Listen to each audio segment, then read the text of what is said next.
In this video, I'm debugging one of the first real hardware issues on DriveWire V1. The issue here is that only one motor is currently receiving power, and both motors have worked in previous tests, and I've already checked that the 22 gauge wire and the soldered connections to the motor terminals are okay. So at this point, I really just suspect the problem is somewhere around the dual motor driver board. The main thing I wanted to figure out is if the problem is coming from the ESP32 control signals or if the issue is happening inside the motor driver board itself. So I broke the debugging process into two simple tests to isolate the issue. First is swapping the motor driver input signals. So these are the control lines that come from the ESP32 into the driver board. And after that, I'll swap the motor outputs. So these are the outputs with the power that go from the driver board to the motors. And the idea is if that the issue followed the input signals, the problem was probably from the firmware, GPIO mapping, or wiring with the ESP32. But if the issue stayed with one output channel on the motor driver board, then that would point more towards the board itself. So we're going to start by swapping the inputs.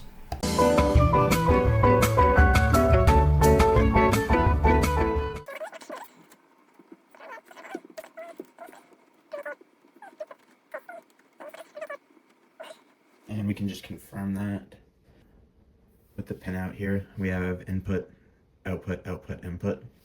Swap those around. So let's see what happens now. If we go forward, stop, reverse, stop. After swapping the inputs, the left motor still ran, but the polarity changed. The right motor did nothing. This is useful information because the working motor responded to the input swap, showing that the ESP32 is sending usable control signals, but since the dead motor stayed dead, the issue probably wasn't just a bad GPIO pin or a bad control signal from the ESP32. At this point, the problem's starting to look more like an output side issue on the motor driver.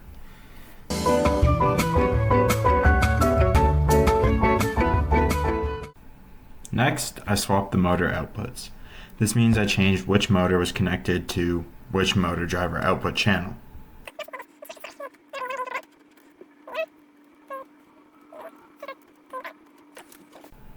After doing that, the behavior changed. The left motor no longer worked, but the right motor started spinning with reverse polarity. That basically confirmed the issue. The fault wasn't following the motor, and it wasn't following the motor wiring. Instead, it stayed with the one output channel on the driver board. So the most likely issue is inside the motor driver board itself. Possibly one side of the H-bridge or the driver IC. I inspected the board visually, but I couldn't see anything obvious. No clear solder bridges, no loose connections, and no obvious damage. So for now, I treated that motor driver channel as faulty.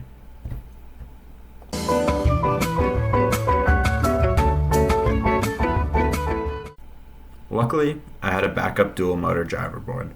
The funny part is that this backup also seemed to have only one fully working output channel, so the workaround was a little bit questionable, but it worked. I only used one working channel from the first motor driver board to drive one motor, and one working channel from the second motor driver board to drive the other motor. Both boards are powered from the same motor supply rail, which was around 6.24 volts from the battery pack during testing, and all grounds are tied together with the ESP32. With that setup, both wheels finally started spinning. Forward works, reverse works, the pulse test works, so at this point, the main motor power issue was solved well enough to continue development. And there it is. Both motors are spinning.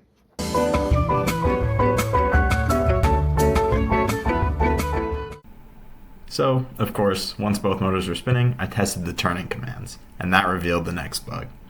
Forward and reverse and pulse worked perfectly as mentioned, but the left and right turning commands were producing some weird results.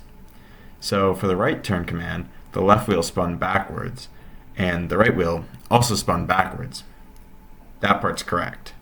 For the left turn command, the right wheel still spun backwards, which is not correct, and the left wheel spun forwards. So that seems like the left motor might just have a polarity or logic inversion issue, but the right motor not changing direction between the left and right commands also suggests there might be a firmware mapping issue. Basically, the hardware workaround got both motors powered, but now I need to clean up the direction logic in the firmware. Alright, Left. Okay, so left turns it right. And right does not turn it left, which is a funny issue to have, but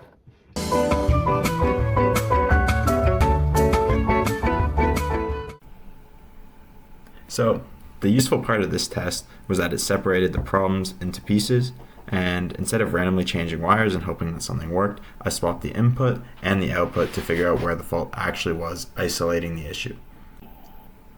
Next up, I have to debug the turning issue, so I'll do that likely with a simple truth table comparing the expected wheel directions given a turning command versus the actual output, and go from there fixing the firmware.